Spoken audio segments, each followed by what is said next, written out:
Hello everyone, कैसे हैं आप सभी लोग। होप सारे लोग बढ़िया और शानदार होंगे। तो चलिए बच्चे, हम लोग बात कर रहे थे about the solution of the sample papers. ठीक है, तो जिसमें हमने एक एक मार्क्स वाले सारे क्वेश्चन एक साथ कर लिए। हाँ, और हम लोग तीन तीन नंबर वाले क्वेश्चंस कर रहे थे। ठीक है, जिसमें हमने आधे यानी चार क्वेश्चन कर लिए, ऑलमोस्ट 8 क्वेश्चन लगभग एडिशनल क्वेश्चन मिलाते हुए तीन तीन मार्क्स वाले। ठीक है, 8 क्वेश्चन लगभग हैं और हमने आधे यानी 4 क्वेश्चन हमने कर लिए बच्चे। 4 क्वेश्चन आज की वीडियोस में रहेंगे। तो हम लोग क्या कर रहे हैं, आपको अभी तक समझ में आ गया होगा। हम सारे एक एक नंबर वाले एक साथ, तीन तीन वाले एक साथ, चार चार वाले एक साथ, छह छह वाले एक साथ करके चलेंगे बच्चे। ठीक है, और इस तरीके से हमें क्वेश्चन क्लियरिटी भी हो जाएगी और हमें ये भी पता चलना चाहिए या चल रहा होगा कि जो क्वेश्चन है वो किस पैटर्न में बन रहे हैं और किस चैप्टर से ज्यादा कमांड या ज्यादा क्वेश्चंस पूछे जा रहे हैं। ठीक है, तो चलिए अगर हम आज का क्वेश्चन देखें बच्चे। ठीक है, आज का क्वेश्चन अगर हम देखें, आप अपने स्क्रीन पर देखें आज का क्वेश्चन।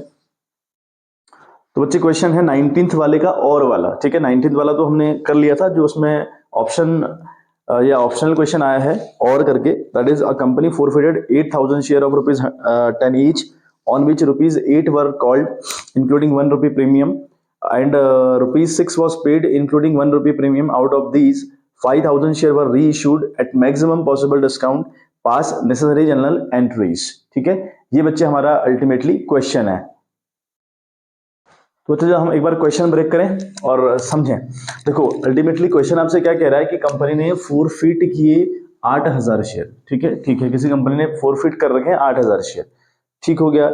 अब हम पहले तो ये देखें बच्चे कि फोरफिट की एंट्री हम लोग कैसे करते हैं। फोरफिट की एंट्री में हम क्या करते हैं बच्चे, शेयर कैपिटल अकाउंट हम लोग डेबिट करेंगे। ठीक है, अमाउंट कहां से आएगा कितना आएगा बात की बात है, बट हमको एटलीस्ट एंट्री तो पता हो। ठीक है, तो जब हम फोरफिट करने बैठते हैं, जो हमारी एंट्री होती है, it will be share capital account debit, यानी शेयर कैपिटल अकाउंट हमेशा डेबिट जाएगा। ठीक है, देन हम टू करेंगे, टू कॉल्स एंड एरियर। अभी कॉल्स एंड एरियर लिखिए, या जिस पर्टिकुलर कॉल पर बंदे ने डिफॉल्ट किया हुआ है या उस शेयर होल्डर ने डिफॉल्ट किया है, उस कॉल का नाम लिखिए। It may be allotment, it may be first call, it may be second and final call, what ever it is. ठीक है, तो वो लिखिए। अगर वहां पर क्लैरिटी क्वेश्चन के अंदर नहीं है, मतलब कहां पर इसने डिफॉल्ट किया ऐसा क्लैरिटी क्वेश्चन के अंदर नहीं है, तो आप कॉल्स एंड एरियर यूज करिए। ठीक है, तो कॉल्स एंड एरियर करिए या उस पर्टिकुलर कॉल का नाम लिखिए, कोई फर्क नहीं पड़ता, दोनों एक ही बात है। To calls and arrear. ठीक है, फिर करते हैं टू शेयर फोरफिट। तो बच्चे ये तो आपकी फोरफिट की एंट्री होती है। In place of calls and arrear you can write down the name where the shareholder has been defaulted. ठीक है, जहां पर वो डिफॉल्ट करेगा या उसने डिफॉल्ट किया होगा, उस बात को आप लिख सकते हैं यहाँ पे। ठीक है, कि भैया इसने यहाँ पे डिफॉल्ट के, लेट्स सी कि भाई टू इक्विटी शेयर अलॉटमेंट पे डिफॉल्ट किया, या to first call equity share first call पे डिफॉल्ट किया, या to equity share first and final call पे डिफॉल्ट किया। इस तरीके से आप नाम भी लिख सकते हैं। और इन place of these name you can also write down that calls and arrear. ठीक है बात। चलिए अब हम क्वेश्चन समझे। तो फोरफिट की हमने आज 8,000 शेयर, और इन शेयर का जो प्राइस था बच्चे वो 10 रुपए था। ठीक है, अच्छा यहाँ कहा है कॉल्ड अप वैल्यू है 8 रुपए, यानी कुल मिलाकर 8 रुपए की कॉल हुई है। 10 का शेयर था, उस पर अभी तक 8 रुपए की कॉल की गई है। जितने की कॉल की गई है वो शेयर उतने का ही बन जाता है, यानी अभी 10 का नहीं है, भूल जाओ। समझ में आ गई बात। आपने 8 रुपए की कॉल करी तो आपका शेयर अब 8 रुपए का हो गया। ठीक है, अच्छा फिर होता है कि भाई हमने 8 रुपए की कॉल करी इंक्लूडिंग 1 रुपी प्रीमियम। इसमें 1 रुपए प्रीमियम था, मतलब कि हम ये मानकर चलेंगे 7 तो था शेयर का पैसा और 1 रुपए था प्रीमियम का। इस तरीके से यहाँ 8 रुपए की डिमांड करी गई। अच्छा फिर पेड अप ₹6, यानी 6 रुपए की पेमेंट हुई from the share holder, including again 1 rupee premium लिखा है, मतलब यहाँ पर है 5 + 1, 5 रुपए तो शेयर का आया और 1 रुपया आया प्रीमियम का। ठीक है, आ गई बात समझ में। अब देखो यहाँ पे आपको समझ में आ रहा है डिफॉल्ट कहाँ पे हुआ है। कॉल्ड अप कितने करे हमने 8 रुपए, मतलब 8 रुपए का मतलब हुआ 7 रुपए तो शेयर का, 1 रुपए प्रीमियम का, हमने कुल मिलाकर 8 रुपए मांगे। उस बंदे ने क्या किया, नीचे लिखा है पेड अप 6 रुपए पे किया है सिर्फ, जिसमें 5 रुपए तो है शेयर के और 1 रुपए है प्रीमियम का। देखो हमारा शेयर यहाँ है 7 रुपए का है, कितना पे हुआ इस पर 5 रुपए हुआ है, 5 रुपए। तो भाई कितने का डिफॉल्ट हुआ, प्रीमियम को हटाओ। अभी अब प्रीमियम का की डिमांड हमने सामने वाले से करी, प्रीमियम उसने हमको दे भी दिया। अगर प्रीमियम ना दे, हम प्रीमियम की डिमांड करें, प्रीमियम ना दे, तो यहाँ पर हमारा सिक्योरिटीज प्रीमियम अकाउंट भी डेबिट जाता है। ठीक है, अगर अब प्रीमियम ना आए, बट यहाँ प्रीमियम तो आ चुका है, कोई टेंशन ही नहीं है, तो प्रीमियम को हटाइए आप। तो ये शेयर आपके लिए अब हो गया, आप ये मानकर चलिए आपने 7 रुपए मांगे सामने वाले से, आपने सामने वाले से 7 रुपए मांगे और उसने दिए आपको सिर्फ 5 रुपए, मतलब 2 रुपए का डिफॉल्ट है, और जो डिफॉल्ट है वही कॉल सिनेरियो है। अब सुनिए, हम शेयर कैपिटल अकाउंट डेबिट कितने से करते हैं भाई, कैसे करते हैं, हम कितने हजार शेयर फॉरफिट कर रहे हैं, वो है आपके 8,000। अच्छा, हमने कहां तक की कॉल की, हम ठीक है शेयर कैपिटल के आगे हम कैसे लिखते हैं अमाउंट, भाई हम कितने शेयर फॉरफिट कर रहे हैं, एक बात। कहां तक की हमने कॉल करी, भाई हमने 7 रुपए की कॉल करी, हालांकि 8 करी लेकिन उसमें 1 प्रीमियम था, वो आ चुका है, कोई टेंशन नहीं, तो 7 की कॉल हुई, तो 8 7 56, तो ये बच्चे डेबिट जाएगा 56,000 रुपीज से। होप सो समझ में आ रहा होगा। चलिए फिर कॉल सिनेरियो की बात करें तो 8,000 शेयर पर कितने का डिफॉल्ट, भाई मैंने कहा ना 7 रुपए मांगे, सिर्फ 5 रुपए दिए, तो 2 रुपए का डिफॉल्ट, तो 8 2 16, तो ये आपका 16,000 आ गया, कॉल सिनेरियर के आ गया, मतलब जितना डिफॉल्ट वो कॉल सिनेरियर। नाउ शेयर फॉरफिटेड, जो आ चुका होता है बच्चे उसे आप फॉरफिट कर लेते हैं। 8,000 शेयर पर कितना आ चुका है, भाई लिखा है कि पेड अप 6 रुपए उसने पेड अप किए हैं, 1 रुपए तो प्रीमियम का है, 5 रुपए है शेयर के, तो जो शेयर के पैसे आ चुके होते हैं उनको आप फॉरफिट कर लीजिए, जब्त कर लीजिए, तो 8 इंटू 5, ठीक है, तो 8 5 40,000, ठीक है बच्चे, तो being 8,000 share has been forfeited, ये इसमें बच्चे नरेशन लिखोगे, ठीक है। तो फोरफिट की कहानी तो बच्चे समझ में आ गई होगी, ये कहानी पूरी पूरी फोरफिट की थी। अच्छा, अब क्या करनी है बात हमको, अब बच्चे बात आती है रीशू की, ठीक है, क्योंकि रीशू की कहानी भी क्वेश्चन में दी हुई है। रीशू जहां पर आएगा ना बच्चे, जहां बात रीशू की आएगी वहां बात फिर एक थर्ड एंट्री की भी आएगी कि कैपिटल रिजर्व में कितना ट्रांसफर करना है।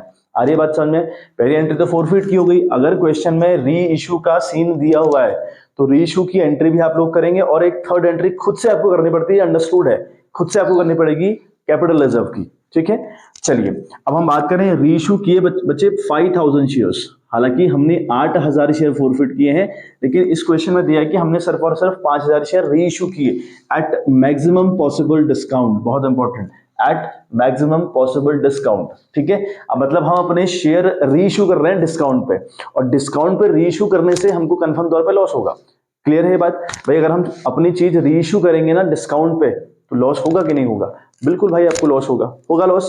तो अगर आपको लॉस होगा, उस लॉस की रिकवरी आप कहां से करते हो बच्चे, शेयर फॉरफिटेड वाले अमाउंट से, जो आपने अमाउंट फॉरफिट किया होता है उससे आप उसकी रिकवरी करते हो। पहले हम एंट्री देख लेते हैं, एंट्री कैसे करते हैं बच्चे हम लोग, बैंक अकाउंट डेबिट, ठीक है, बैंक अकाउंट डेबिट। भाई अगर आप रीइशू कर रहे हो तो कंफर्म तौर पे आपके बैंक में पैसा आएगा, नो डाउट, तो बैंक अकाउंट डेबिट, ठीक है। और आप रीइशू किस में कर रहे हो, नुकसान में या डिस्काउंट में, तो फॉरफिट वाले अमाउंट से उसकी रिकवरी करो। फॉरफिट अदरवाइज तो क्रेडिट जाता है, बट जब आप रिकवरी करते हो तो डेबिट जाएगा। शेयर फॉरफिटेड अकाउंट, ठीक है, शेयर फॉरफिटेड अकाउंट, ये आपका डेबिट जाएगा। और टू करेंगे बच्चे आप शेयर कैपिटल, ठीक है, सामने वाले को मालिक बनाएंगे तो शेयर कैपिटल कर देंगे बच्चे। अच्छा चलिए अब हम देखें अमाउंट की तलाश करें कि अमाउंट कैसे आएगा। देखो हम 5,000 शेयर री इशू कर रहे हैं, करेक्ट, हमारी 5,000 शेयर की बात हो रही है भाई, हम 5,000 शेयर पर नुकसान भी हमको होगा इनटू, ठीक है, और 5,000 शेयर से ही हम सामने वाले को मालिक बनाएंगे। देखते हैं क्या क्या अभी मामला रहेगा। देखो हम क्या कर रहे हैं, क्वेश्चन बोल रहा है कि आप मैक्सिमम डिस्काउंट पर उसको रीइश्यू करिए। अब मैक्सिमम डिस्काउंट मतलब जितना डिस्काउंट आप दे सकते हैं, जितना पॉसिबल है वो दीजिए। अच्छा कैसे पता चलेगा कितना पॉसिबल है, देखो हमने शेयर मान लिया 7 रुपए का, हालांकि हमारा शेयर 10 रुपए का था, हमने 8 रुपए की कॉल करी जिसमें 1 रुपए था प्रीमियम का, तो मैं प्रीमियम हटा रहा हूं। हमारा शेयर जो है वो उसकी अल्टीमेट जो वैल्यू 7 रुपए है, ठीक है। इस शेयर पर 5 रुपए आ चुका है, समझ रहे हो, आपका 5 रुपए हो चुका है ना, हालांकि 6 रुपए पे हुए थे जिसमें 1 रुपए प्रीमियम का था, प्रीमियम को हम कुछ नहीं करते तो उसको तो हटा रहे हैं, तो हम मान रहे हैं 7 रुपए का हमारा शेयर था, मान नहीं रहे, वाकई में हो गया 7 रुपए का शेयर और 5 रुपए इस पे आ चुके हैं, ठीक है। 7 का शेयर कुल मिला के है, 5 हम ऑलरेडी रिसीव कर चुके हैं, तो जितना हम रिसीव कर चुके होते हैं उतने तक का डिस्काउंट भी दे सकते हैं, ठीक है। मतलब 7 रुपए का शेयर है, 5 रुपए का आप डिस्काउंट उस पर दे सकते हो, तो अल्टीमेटली आपको 2 रुपए का बेचना चाहिए। वो क्वेश्चन ने कहा है कि जितना पॉसिबल डिस्काउंट हो उतना करिए, तो हम 2 रुपए बेचेंगे उसको, ठीक है। तो 5 2 10, आ गई बात समझ में, क्लियर हुआ। अच्छा शेयर फॉरफिटेड, हमको कितने का नुकसान हुआ भाई, भाई हमारा शेयर था 7 रुपए का, हम कितने का बेच रहे हैं उसको, 2 रुपए का, ठीक है। क्यों बेच रहे हैं, क्योंकि क्वेश्चन कह रहा है कि पॉसिबल जितना है मैक्सिमम डिस्काउंट उतना ही बेचिए। तो अल्टीमेटली अगर हम प्रैक्टिकली सोचे तो हमको भाई 5 रुपए का नुकसान हो रहा है, हम 7 रुपए का शेयर 2 रुपए में इशू कर रहे हैं तो 5 का नुकसान हो रहा है, यहाँ लिखेंगे 5, ठीक है। 5 ये हो गया आपका 25,000, आ गई बात समझ में। और यहां पर हम लिखेंगे 5,000 शेयर है और उसको बनाएंगे मालिक 7 रुपए से, मालिक पूरे से बनाया जाएगा 7 रुपए से, ठीक है। 5 7 जा 35, देखो मैच कर रही बात। चलिए अब एक एंट्री हमारी और होती है कैपिटलिज्म में ट्रांसफर करने की, मतलब अगर हमारा फोरफिट वाला अमाउंट बच जाता है तो हम उस बचे हुए पैसे को ट्रांसफर करते हैं टू द कैपिटल रिजर्व, ये हमारी थर्ड एंट्री होती है। बट इस क्वेश्चन में आप देखिए, आपको समझ में आ रहा होगा कि आपने 8,000 शेयर पर कितना फोरफिट किया है बच्चे, 40 रुपया 5 के हिसाब से, हाँ या ना, किया है। मतलब आपने अल्टीमेटली एक शेयर पर मारा है 5 रुपया, मारा है मतलब फोरफिट किया है। अच्छा अब आप रीइश्यू कर रहे हो 5,000 शेयर, तो 8,000 शेयर की तो आप बात भूल जाओ, आप जितने रीइश्यू करते हो उतने की बात करो इनटू 5, ठीक है। मतलब आपके पास जो अमाउंट है फोरफिट का यूज करने के लिए वो है 25,000 रुपया, ठीक है। मतलब आप जब रीइश्यू करेंगे ना, रीइश्यू करने की जो आपको जो लॉस होगी उसकी रिकवरी आप इस वाले अमाउंट से करेंगे, ना कि इस वाले अमाउंट से। ये अमाउंट अलग है, ये अमाउंट अलग है ना। तो 25,000 रुपये हम रीयूज कर सकते हैं at the time of reissue. हमने कर तो दिया, हमने मैक्सिमम डिस्काउंट दे दिया बंदे को, तो हमको 25 का नुकसान हुआ, तो 25 का नुकसान पूरा का पूरा रिकवर कर लिया। तो अब हमारे पास पैसा बचा ही नहीं है, हमारे पास पैसा 5,000 शेयर का बचा ही नहीं है, तो हम शेयर कैपिटलिज्म में ट्रांसफर भी नहीं कर सकते। क्लियर है बात? चलिए फटाक से स्क्रीनशॉट ले लीजिएगा, ठीक है बच्चे। थोड़ा सा बच्चे क्वेश्चन थोड़ा डीप था तो लेंदी चीजें हो जाती हैं, ठीक है। तो थोड़ा सा वीडियो लेंदी रहेंगी, बट बात वही है बच्चे कि आपके कॉन्सेप्ट भी क्लियर करने का प्रयास मैं पूरा पूरा कर रहा हूं। तो थोड़ा बच्चे पेशेंस के साथ चीजें करनी है, बहुत फटाफट में हम चीजें करते हैं उससे कोई फायदा तो होगा नहीं। चलिए बच्चे अगला हम क्वेश्चन अगर अपनी स्क्रीन पर देखें, लिखा है कि Bat Cat and Rat were partners sharing profits and losses in the ratio 5:3. Cat retired and on the date there was a balance of investment of rupees 4 lakh and investment fluctuation reserve of rupees 1 lakh was appearing in the balance sheet. Pass necessary journal entries for investment fluctuation reserve in the following cases. पहला case आपका है market value of the investment was rupees 480 and the market value of investment was rupees 380. Second case, third case is the market value of investment was rupees 290. Right? तो ये हमारे पास question है और इस scene की हमको एंट्रीज करनी है बच्चे। तो बच्चे क्वेश्चन ब्रेक कर दिया हुआ है, ठीक है। अब आप समझो एक बारी क्वेश्चन का क्या कहना है और क्या पूछना क्वेश्चन चाह रहा है, ठीक है। देखें 3 पार्ट से बैट कैट एंड रेट, इनका रेशियो 5:3:2 है, ठीक है बच्चे। अच्छा अब कहानी क्या होती है कि जो ये कैट है ये कंपनी से रिटायरमेंट ले रहा है, ठीक है। तो हमको बताया भाई जब कंपनी से कोई बंदा रिटायरमेंट ले, कोई एडमिशन ले, या किसी की डेथ हो जाए, या आप अपना पीएसआर चेंज करो, ठीक है। तो ये चारों केस वाले हैं जहां पर आपका अल्टीमेटली इफेक्ट पड़ता है शेयर पर, मतलब आपके शेयर चेंज होते हैं, ठीक है। और जब शेयर चेंज होते हैं या आपके जब पीएसआर चेंज होते हैं तो एक रूल बनाया हुआ कि जितनी भी आपकी एसेट्स हैं, जितनी भी आपकी लाइबिलिटीज हैं वो रिवैल्यू होंगी, ठीक है। उनको दोबारा रीचेक किया जाएगा और उससे जो प्रॉफिट और नुकसान होगा या प्रॉफिट और लॉस होगा वो among the old partners in the old ratio बांट दिया जाएगा, ठीक है। ऐसे ही कुछ रिजर्व हमारे पास होते हैं, फॉर एग्जांपल WCR यानी वर्कमैन कंपनसेशन रिजर्व है, IFR यानी इन्वेस्टमेंट फ्लक्चुएशन रिजर्व है, कंटिजेंसी रिजर्व है, जनरल रिजर्व है। ये जो रिजर्व्स हैं अगर इनका यूज हो पाया तो बहुत बढ़िया, वरना among the old partners in the old ratio बांट दिए जाते हैं। लाइकवाइज एक्यूमुलेट प्रॉफिट्स हैं, एक्यूमुलेट लॉसेस हैं, है ना, इनको भी among the partners in the old ratio बांट दिया जाता है जब भी आपका पीएसआर चेंज होगा। तो उन्हीं में से एक रिजर्व की बात हो रही है। क्वेश्चन कह रहा है कि भाई हमारा जो इन्वेस्टमेंट है बैलेंस शीट के अंदर, बैलेंस शीट के अंदर इन्वेस्टमेंट अगर है that will be called book value, में बीवी लिख रहा हूं मतलब बुक वैल्यू इसको कहते हैं। तो इन्वेस्टमेंट की जो बुक वैल्यू है या इन्वेस्टमेंट की जो रियल वैल्यू आप बैलेंस शीट में शो कर रहे हैं, it is of rupees 4 lakh, और आपके पास IFR यानी इन्वेस्टमेंट फ्लक्चुएशन रिजर्व है 1 लाख रुपए का, ठीक है। ये IFR क्या है बच्चे, हम इन्वेस्टमेंट जब करते हैं, हमसे मेरा मतलब कंपनी से है, तो कंपनी जब इन्वेस्टमेंट करती है, कंपनी को ये कंफर्म बताया कि भाई हर इन्वेस्टमेंट हमको फायदा नहीं देगा, कुछ इन्वेस्टमेंट होंगे जो हमको नुकसान भी देंगे। तो जो इन्वेस्टमेंट हमको नुकसान देंगे उस नुकसान की रिकवरी हम अचानक कहां से करेंगे, तो उसके लिए कंपनी सेविंग करती है with the name of IFR, investment fluctuation reserve के नाम से। तो कंपनी ने 1 लाख रुपए का सेव कर रखा है कि अगर कोई नुकसान होता है इन द फ्यूचर तो will recover that loss from this amount, ठीक है। अच्छा अब 3 आपको केस दिए हैं कि अगर ये केसेस हो जाएं तो फिर आप किस तरीके से एंट्री आपको करनी पड़ेगी। पहला केस है if the market value is rupees 4,80,000, आपकी जो इन्वेस्टमेंट की वैल्यू है जो आपने दिखाई है बैलेंस शीट के अंदर that is of rupees 4 lakh. आप कह रहे हैं कि हमारी इन्वेस्टमेंट की वैल्यू 4 लाख रुपए है, लेकिन मार्केट बोल रही है भैया आपकी इन्वेस्टमेंट की वैल्यू 480 है, तो आपको चलना पड़ता है मार्केट के हिसाब से, ठीक है। खुद ऐसा नहीं कि भाई मेरी तो कार है, मेरे पास मेरी तो कार 9 लाख रुपए की है, अब मार्केट में उसका प्राइस क्या चल रहा है वो बहुत इंपॉर्टेंट है, वो वैल्यूएबल है, वो चीज थोड़ी कंसिडर्ड की जाएगी, है ना, आपकी बात नहीं करी जाएगी। तो आप जो 480 चल रही है वैल्यू, इसका ये मतलब हो कि आप 4 लाख दिखा रहे हो, लेकिन आपकी इन्वेस्टमेंट की वैल्यू 480 दिखा रही है मार्केट। 480 मतलब आप 80,000 के ऑलरेडी फायदे में हो ना। अगर आपकी मशीन या इन्वेस्टमेंट की वैल्यू 4 लाख रुपए है और उसकी मार्केट में वैल्यू 480 चल रही है, तो भाई आप 80,000 फायदे में नहीं ऑलरेडी, बिल्कुल। तो ये जो 1 लाख रुपए है, ये जो 1 लाख रुपए हमारे पास है जिसका हम यूज नहीं कर पाए at the time of change in PSR, तो हम क्या कर देंगे, इस 1 लाख रुपए को अमंग द पार्टनर बांट देंगे। बात समझ में आई मेरी?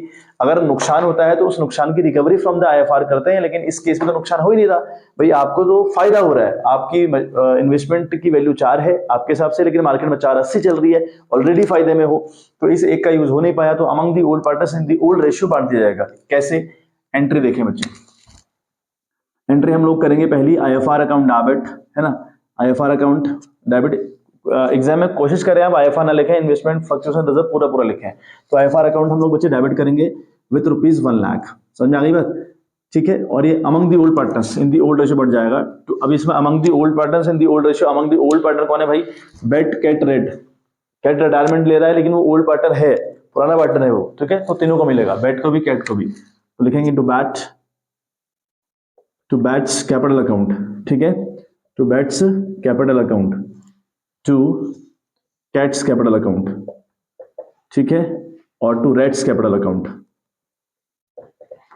इतने बच्चे क्रेडिट जाएंगे और ओल्ड रेशियो में जाएंगे, ठीक है। मतलब 1 लाख रुपए आपके पास है और अल्टीमेटली इनका जो रेशियो है बच्चे वो है आपका 5:3:2, है ना, 5:3:2, यानी 5 3 8 2 10, 0 0 कैंसिल हुआ, तो यहाँ बचा 10,000, 10,000 इंटू 5, तो एक को मिलेंगे 50,000 रुपए, इसको तो मिलेंगे बच्चे 50,000 रुपए, ठीक है, और 10,000 इंटू 3 इसको मिलेंगे 30,000 रुपए, करेक्ट, और 10,000 इंटू 2 इसको मिलेंगे 20,000 रुपए।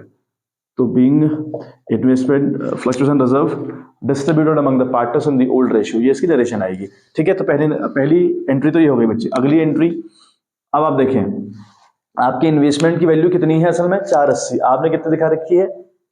4 लाख, है ना। मतलब कहीं ना कहीं जब आप चेंज इन पीएसआर कर रहे होते हैं या चेंज इन पीएसआर हो रहा होता है, तो आपको दोबारा से बैलेंस शीट क्रिएट करनी पड़ती है। सारे अकाउंट क्रिएट करने के बाद हम रिवैल्यूएशन क्रिएट करते हैं, पार्टनर्स कैपिटल अकाउंट क्रिएट करते हैं, फिर हम नए बैलेंस शीट बनाते हैं नए सिरे से, जो नई वैल्यूज हैं उन वैल्यूज को उसमें रिप्रेजेंट करते हैं, है ना बच्चे, ऐसा।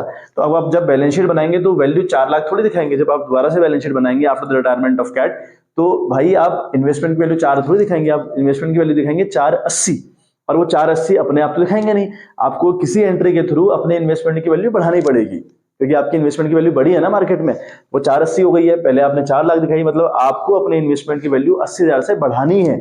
और अगर बढ़ानी है, कैसे बढ़ाएंगे भाई? इन्वेस्टमेंट होता है एसेट्स, और एसेट्स का बैलेंस होता है डेबिट, और अगर डेबिट को डेबिट करोगे तो वैल्यू बढ़ती है अकाउंटेंसी में, है ना। हमने सीखा है कि अगर हम किसी डेबिट वाले को बढ़ाना चाहें या उसकी वैल्यू इंक्रीज करना चाहें तो वो दोबारा से हमको डेबिट करना पड़ता है। तो यहाँ पर एंट्री हम लोग क्या करेंगे बच्चे? हम एंट्री करेंगे इन्वेस्टमेंट अकाउंट डेबिट, ठीक है। अगली एंट्री हम करेंगे इन्वेस्टमेंट अकाउंट डेबिट विथ ₹80,000, क्योंकि उस इन्वेस्टमेंट की वैल्यू 80,000 से बढ़ गई है, ठीक है। और ये जो बढ़ती है और घटती है वैल्यू, उसको हम दिखाते हैं थ्रू द रिवैल्यूएशन, ठीक है। तो टू रिवैल्यूएशन अकाउंट हम लोग करेंगे ऑफ ₹80,000। समझ में आ गई बात? तो हमने ये वैल्यू बढ़ा दी, लिखेंगे कि बीइंग, ठीक है, इंक्रीज इन इन्वेस्टमेंट, ठीक है, इस तरीके से। फिर ये जो रिवैल्यूएशन है ना, अगर रिवैल्यूएशन क्रेडिट जाए तो फायदा, डेबिट जाए तो नुकसान। अभी यहाँ फायदा हुआ है और ये फायदा among the old partners in the old ratio फिर से बढ़ जाएगा, तो हम फिर करेंगे रिवैल्यूएशन अकाउंट डेबिट, ठीक है। हम अगेन एंट्री करेंगे रिवैल्यूएशन अकाउंट, बच्चे विल डू डेबिट 80,000, है ना, और वही तीनों को बटेगा टू बैट, ठीक है, to Bat's capital account, to Red's capital account, ये सब लिख लें बच्चे, और टू कैट्स अकाउंट, अरे कैट आई थिंक पहले है, हाँ, कैट्स और टू बैट्स रेड्स, सॉरी, ठीक है, ये सब क्रेडिट जाएंगे। और कितने से भाई? 8,000 को आप बांट देंगे 5 3 2 में, तो 8 5 जार 40, तो एक को मिल रहा है 40,000, 8 3 24, दूसरे वाले को मिलेगा 24,000, और 8 2 16, एक को मिलेगा 16,000। Being profit on revaluation transfer to partners capital account in the old ratio. तो ये पहले केस की 3 एंट्रीज होंगी, ठीक है। आई होप बात समझ में आ गई होगी। सेकंड केस हम देखें बच्चे, इसका फटाक से आप स्क्रीनशॉट ले लीजिए, फिर मैं सेकंड केस के ऊपर बात करता हूं बच्चे। नेक्स्ट केस देखें बच्चे, आप कहता है कि मार्केट वैल्यू आपकी 380 है, ठीक है। अब अगर मार्केट वैल्यू 380 है तो भैया हमको समझ में आ रहा होगा ना 20,000 का नुकसान हो रहा है, हो रहा है ना 20,000 का नुकसान। भाई आपके इन्वेस्टमेंट की वैल्यू 4 लाख रुपए है और मार्केट दिखा रही है कि आपकी इन्वेस्टमेंट की वैल्यू 380 है, मतलब 3,80,000 रुपए, तो आपको 20,000 का नुकसान हो रहा है। तो जो 20,000 का नुकसान है बच्चे, आप इसको रिकवर करें, इस 20,000 के नुकसान को आप रिकवर करें from the investment fluctuation reserve, और जितना बचता है उसको बांट दें। एंट्री क्या करेंगे हम लोग, एंट्री देखें आप, तो एंट्री इसमें एक ही एंट्री होगी बच्चे, इसमें हम लिखेंगे investment fluctuation reserve account debit, यानी IFR अकाउंट डेबिट। ठीक है, इसको हम डेबिट करेंगे विद रुपीज 1 लाख। भैया 1 लाख रुपए तो रिजर्व पड़ा हुआ है हमारे पास, इस 1 लाख से हम 20,000 की रिकवरी करें अपने। टू लिखेंगे इन्वेस्टमेंट, क्योंकि हमारा इन्वेस्टमेंट डाउन चला गया है या उसकी वैल्यू गिर गई है, तो इन्वेस्टमेंट अकाउंट डेबिट कर लें, सॉरी क्रेडिट कर लें 20,000 रुपए से। ठीक है, अगर इन्वेस्टमेंट गिरता है तो क्रेडिट जाएगा, बढ़ता है तो डेबिट जाएगा, बहुत सिंपल सी बात है। तो IFR अकाउंट डेबिट किया 1 लाख रुपए से, टू किया इन्वेस्टमेंट अकाउंट क्रेडिट 20,000 रुपए से, क्योंकि इन्वेस्टमेंट की वैल्यू गिर गई। अब जो बचा है 80,000 रुपए, कैसे 80,000 रुपए, हमारे पास रिजर्व था 1 लाख रुपए, उसमें से जो 20 का नुकसान मेरे को हुआ मैंने वो रिकवर कर लिया, यहाँ दिखा दिया कि रिकवरी हो गई है। अब जो बचा है 80,000 रुपए, वो among the old partners in the old ratio बांट दिया जाएगा। Again to Bat's capital account, तो पूरा लिखे हैं बच्चे, to Cat's capital account, to Red's capital account. ठीक है, कितना बचा है हमारे पास, हमारे पास बचा बच्चे 80,000 रुपए। तो 80,000 का बांटेंगे 5 3 2 के रेशियो में, तो 8 5 जार 40, एक को मिलेंगे 40,000, 8 3 24, दूसरे को मिलेंगे 24,000, 8 2 जार 16 थर्ड वाले को। ठीक है, तो इस तरीके से बच्चे हम इसकी एंट्री करेंगे। ठीक है, बात फटक से स्क्रीनशॉट ले लीजिए, फिर मैं अगली बात करूं। यहाँ बच्चे नरेशन आप लोग लिख सकते हैं कि being decrease in investment recorded and balance investment fluctuation reserve transfer to the partners capital account. इस तरीके से बच्चे नरेशन आप लिख सकते हैं। ठीक है, नरेशन इंपॉर्टेंट है अपने आप में। चलिए बच्चे थर्ड हम केस समझते हैं। ठीक है, जो थर्ड केस हमारा है, देखो थर्ड केस की भी 2 एंट्री होंगी, हालांकि एक बार हम देख लेते हैं पहले केस, हम जो हमारा जो केस है वो देख लेते हैं। मार्केट वैल्यू बच्चे 2,90,000 रुपये है, देख रहे हो कितने, 290। आपकी जो इन्वेस्टमेंट की वैल्यू असल में है वो 4 लाख रुपए है, लेकिन मार्केट में इसका प्राइस चल रहा है 2,10,000, सॉरी 2,90,000, यानी 2,90,000। तो अल्टीमेटली आपको नुकसान हो रहा है 1,10,000 रुपए का, समझ रहे हैं। तो थर्ड वाले केस में आप दिखा रहे हैं इन्वेस्टमेंट की वैल्यू 4 लाख रुपए, मार्केट दिखा रही है 290, मतलब आपको 1,10,000 रुपए का नुकसान हो रहा है। ठीक है, तो 1,10,000 का जो नुकसान हुआ बच्चे, उसमें से 1 लाख की रिकवरी तो आप यहां से कर लेंगे, क्योंकि आपके पास IFR 1 लाख रुपए पड़ा हुआ है, तो 1 लाख की तो रिकवरी आप बहुत प्यार से कर लेंगे। लेकिन जो 10,000 की रिकवरी नहीं हो पा रही, वो फ्रॉम द पार्टनर्स होगी। अब जो रिकवरी नहीं हो पा रही है वो अब कहां से होगी बच्चे, वो फ्रॉम द पार्टनर्स होगी। आई बात समझ में, क्लियर है बात। देखें हम यहाँ पर एंट्री देखो हम किस तरीके से करेंगे। हम यहाँ पे लिखेंगे IFR अकाउंट डेबिट। भाई हमारे पास IFR तो है, यानी इन्वेस्टमेंट फ्लक्चुएशन रिजर्व हमारे पास तो है, कितना बच्चे, वो हमारे पास है 1 लाख रुपया। ठीक है बात। अब हमको यहाँ 10,000 का नुकसान हो रहा है, देख रहे हो आप नुकसान, हालांकि 1,10 का है नुकसान, तो 1,10,000 रुपए का है, लेकिन 1,10 का नुकसान जो हमारा हुआ उसमें से 1 लाख की रिकवरी तो हम यहां से कर ले रहे हैं, बट 10 का नुकसान स्टिल बच रहा है। तो स्टिल अगर हमारा नुकसान बच रहा है तो वो जाएगा रिवैल्यूएशन में। ठीक है, उसकी एंट्री हम करेंगे रिवैल्यूएशन के नाम से, रिवैल्यूएशन। ठीक है, तो रिवैल्यूएशन अकाउंट आपका अगेन डेबिट चला गया विद ₹10,000। समझ में आ गई बच्ची बात। ठीक है, और 2 चला जाएगा आपका इन्वेस्टमेंट, टू इन्वेस्टमेंट। इन्वेस्टमेंट आपका गिरा है कुल मिलाकर 1,10,000 रुपए से, है ना, गिरा ना 1,10,000 रुपए से, तो जो रियल वैल्यू है वो तभी तो दिखेगी जब आप उसको सही करोगे। इन्वेस्टमेंट बढ़ता है तो डेबिट करते हैं, घटता है तो क्रेडिट करते हैं, इतने से घटा है भाई 1,10 से। ठीक है, अभी जो रिवैल्यूएशन का लॉस है 10,000 रुपए, इसकी रिकवरी फ्रॉम द पार्टनर्स करेंगे। तो इसकी एंट्री हम लोग क्या करेंगे, हम तीनों पार्टनर्स को डेबिट करेंगे, क्योंकि जब हम उनसे लॉस की रिकवरी करेंगे तो भाई डेबिट करेंगे इनको। तो लिखेंगे बैट्स कैपिटल अकाउंट, है ना, बैट्स कैपिटल अकाउंट। ठीक है, बैट्स कैपिटल अकाउंट डेबिट जाएगा, again cats capital account debit जाएगा, समझ में आ रही है बात, रेड्स कैपिटल अकाउंट डेबिट जाएगा। ठीक है बच्चे, और हम करेंगे टू रिवैल्यूएशन, है ना, टू रिवैल्यूएशन अकाउंट हम लोग क्रेडिट करने वाले हैं। अब अमाउंट भाई 10,000 का नुकसान है, 10,000 को बांटना है 5 3 2 में, तो 10 5 जार, मतलब आपका जो रिवैल्यूएशन है वहां तो आएगा बच्चा 10,000 रुपए, क्योंकि रिवैल्यूएशन का मामला 10,000 का है ना, और ये 10,000 अमंग दी ओल्ड पार्टनर्स 5 3 2 बढ़ जाएगा, तो 10 5 जार 50, एक को मिलेगा 50, एक को मिलेगा 30 और एक को मिलेगा 20। ये बच्चे आपकी एंट्रीज होंगी। ठीक है, होप सो मामला पूरा समझ आया हो। काफी कोशिश करी मैंने आप लोगों को क्लियर कट बात बताने की। चलिए हम तो जो हमारी हमने पहली एंट्री है FR account debit, revaluation account debit to investment, यहाँ पर नरेशन लिखेंगे being decrease in investment recorded, है ना। और नेक्स्ट लिखेंगे जो आप इन्वेस्टमेंट का जो नुकसान है थ्रू द रिवैल्यूएशन जो आपने दिखाया उसके रिकवरी आप फ्रॉम द पार्टनर्स कर रहे हैं उसको लिखेंगे। उस सेकंड एंट्री में आप नरेशन लिखें being loss on revaluation distributed among the partners. इस तरीके से बच्चे आपकी ये एंट्रीज होंगी। जल्दी से बच्चे आप स्क्रीनशॉट ले लीजिए, फिर हम नेक्स्ट क्वेश्चन के ऊपर बात करते हैं। चलिए बच्चे, तो नेक्स्ट क्वेश्चन आप देखें बच्चे, है ना। नेक्स्ट क्वेश्चन हमारा है find the heads and sub head under which of the following items will appear in the balance sheet of a company as per schedule number 3 part 1 of companies act 2013। बच्चे तो बच्चे इसके लिए तो आपको main head और sub head याद होने चाहिए, कोई शॉर्टकट ट्रिक नहीं है, ठीक है। ऐसा कोई जादू नहीं है कि मैं आपको बताऊंगा तो आपको आ जाएगा।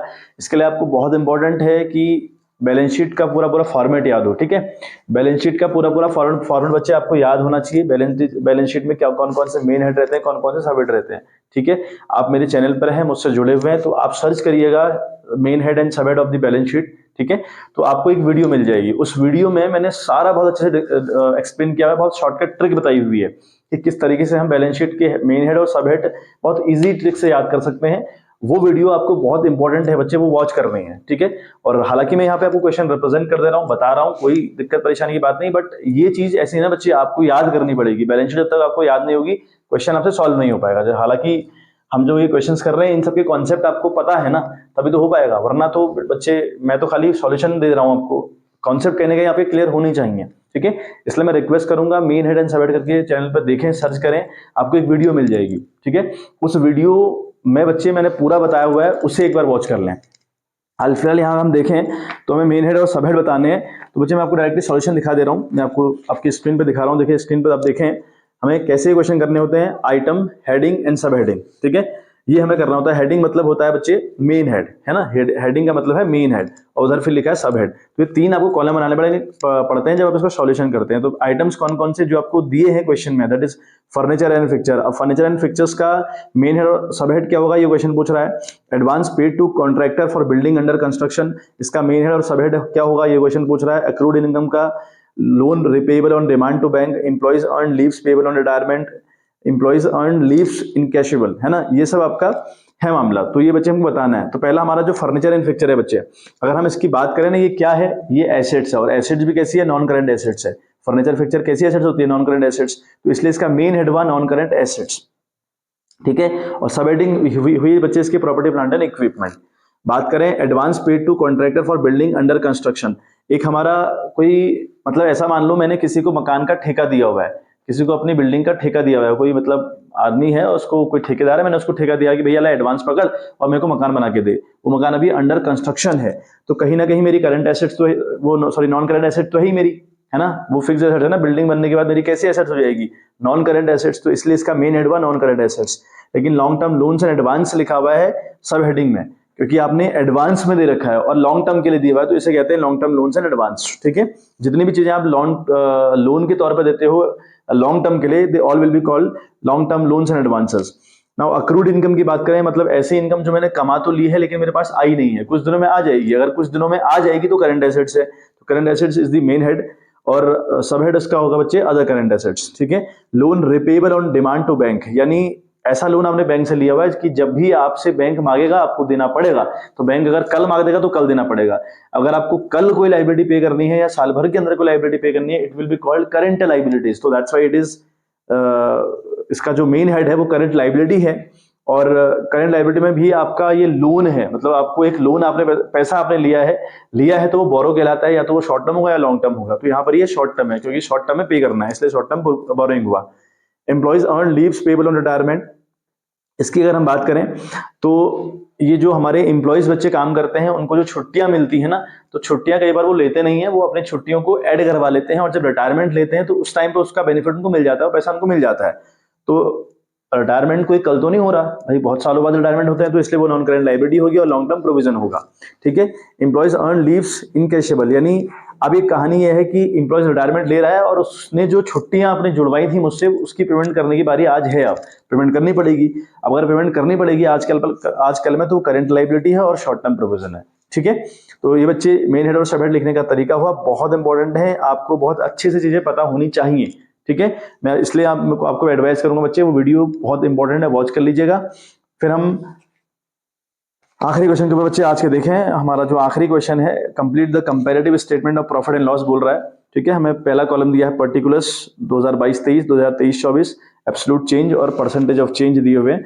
तो रेवेन्यू फ्रॉम ऑपरेशन की कहानी आप देख रहे हैं, एम्प्लॉयज बेनिफिट एक्सपेंसेस की कहानी आपको दी है, लेस अदर एक्सपेंसेस की वैल्यू आपको दी है, प्रॉफिट बिफोर टैक्स दिया है, टैक्स दिया है, प्रॉफिट आफ्टर टैक्स दिया है। तो ये पूरा एक कंपैरेटिव स्टेटमेंट है, statement of profit and loss के ऊपर हमें ये कंप्लीट करना है। जो क्वेश्चन मार्क हमको दिए हैं, सब हमें कंप्लीट करना है बच्चे, ठीक है। बच्चे क्वेश्चन हम ब्रेक करके समझते हैं कहानी में क्या है और हमें करना क्या है, ठीक है।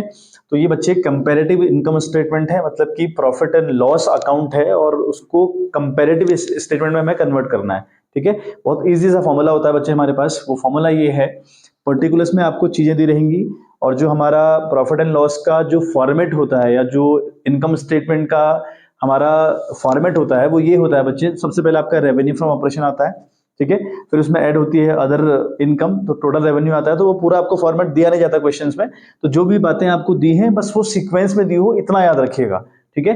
कई बार क्वेश्चन में क्या था बच्चे, सीक्वेंस फॉलो नहीं करता क्वेश्चन, बहुत अनसन चीजें दे देगा, बट आपको चीजें सीक्वेंस में फॉलो करनी है। इसलिए आपको फॉर्मेट बैलेंस शीट का हो या फिर वो प्रॉफिट एंड लॉस अकाउंट का हो, जिसको हम इनकम स्टेटमेंट भी कहते हैं या स्टेटमेंट ऑफ पीएनएल अकाउंट भी कहते हैं, वो आपको याद होना चाहिए, ठीक है। तो यहाँ रेवेन्यू फ्रॉम ऑपरेशन हमको दिया है, लेस एम्प्लॉइज बेनिफिट एक्सपेंसेस दिए हैं, लेस करें other expenses, profit before tax दिया है, टैक्स दिया 30%, तो प्रॉफिट आफ्टर टैक्स। तो सीक्वेंस तो बिल्कुल सही फॉलो करिए, हालांकि सारे नाम नहीं लिखे हुए हैं, ठीक है, ठीक है बच्चे।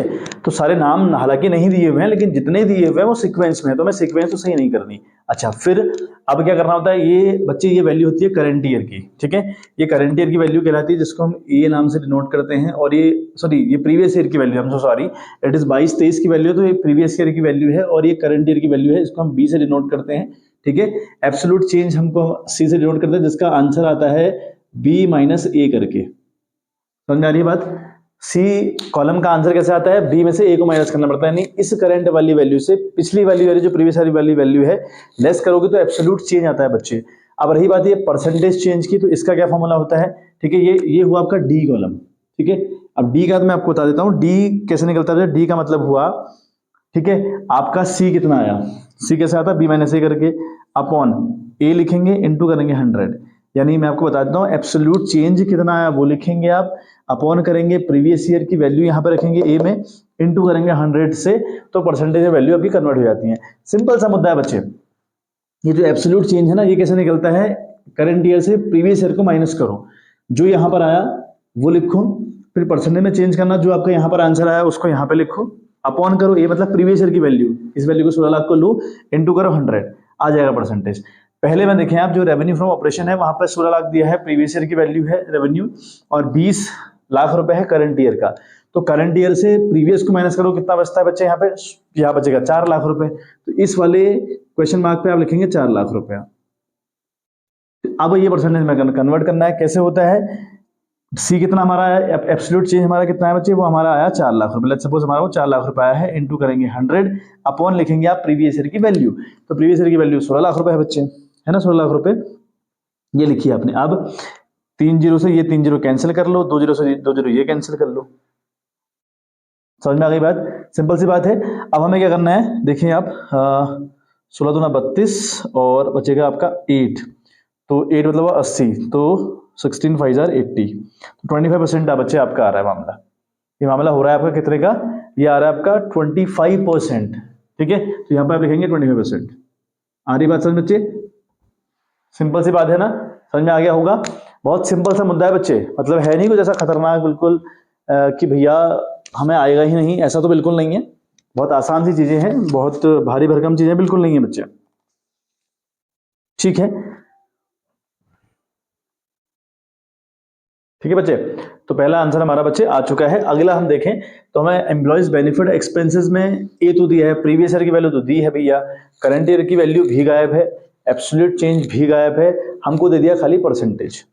हमको क्या दिया है, हमको दिया है सिर्फ और सिर्फ परसेंटेज। अच्छा, ये जो परसेंटेज है ना बच्चे, इसका फॉर्मूला क्या होता है, डी मतलब परसेंटेज चेंज का फॉर्मूला हुआ D is equal to C upon A. कितना एब्सोल्यूट चेंज आया आपका, है ना, तो हम अगेन देखो एब्सोल्यूट चेंज हमारा कितना है, हमको यहाँ तो दिया ही नहीं है, क्वेश्चन मार्क है तो हम इसको सी एज इट इज रख रहे हैं। समझ में आ गई बात? आ रही बात समझ में? और अपॉन ए कर रहे हैं, ठीक है। ए मतलब कि प्रीवियस ईयर की वैल्यू, तो ए तो दी है हमको 8 लाख रुपया, ठीक है, और इनटू हम लोग करते हैं 100, ठीक है। और ये फॉर्मूला किसका है? डी का, मतलब डी हमें कितना दिया बच्चे? 25% क्वेश्चन में दिया हुआ है, मतलब 25 दिया हुआ है ना बच्चे। अब हम क्या करेंगे, देखें अब आप क्या लोग, अब आप लोग क्या करेंगे, यहाँ पे देखो ये 2 जीरो से 2 जीरो, तो बच्चे ये कैंसिल हो लिए, ठीक है। तो सी 1 जार सी, मतलब सी आएगा आंसर 8, 1 2 3 0 ये बचे बच्चे, और इनटू, ठीक है। अब ये इज इक्वल टू आपका क्या है? 25, इसके नीचे आप 1 लगाएंगे, करेंगे इसको क्रॉस मल्टीप्लाई, ठीक है। तो सी 1 जार सी हो जाएगा, और 25 8 जार होता है 200, तो ये हो गया आपका, और 3 जीरो ये बचे 1 2 3, तो ये आपका 2 लाख रुपए आ रहा है बच्चे। सी आपका आ रहा है 2 लाख रुपए, नहीं एब्सोल्यूट चेंज पे यहाँ पे 2 लाख रुपए आ रहा है, ठीक है। आ रही बात समझ में? आपका कितना आ रहा है बच्चे? 2 लाख रुपए आ रहा है। आई बात समझ में? तो इस वैल्यू से इस वैल्यू को लेस करने के बाद ये वाली वैल्यू आती है। तो अभी जब ऐसा निकालनी हो तो क्या करोगे? इस और इस वैल्यू को आप जोड़ दो, 8 + 2 तो हो जाएगी 10 लाख, तो यहाँ बच्चे 10 लाख रुपए आएगा। समझ में आ गई बात? तो इस तरीके से ये क्वेश्चन सारा करते हुए चलना है आप लोगों को, ठीक है। अभी होप से समझ में आ गया होगा, ठीक है। बस थोड़ा सा मैथमेटिकल कैलकुलेशन है विच इज वेरी इंपॉर्टेंट, वो आपको आना चाहिए बच्चे। मैथमेटिकल कैलकुलेशन बहुत ज्यादा इंपॉर्टेंट है, वो आपको आनी चाहिए।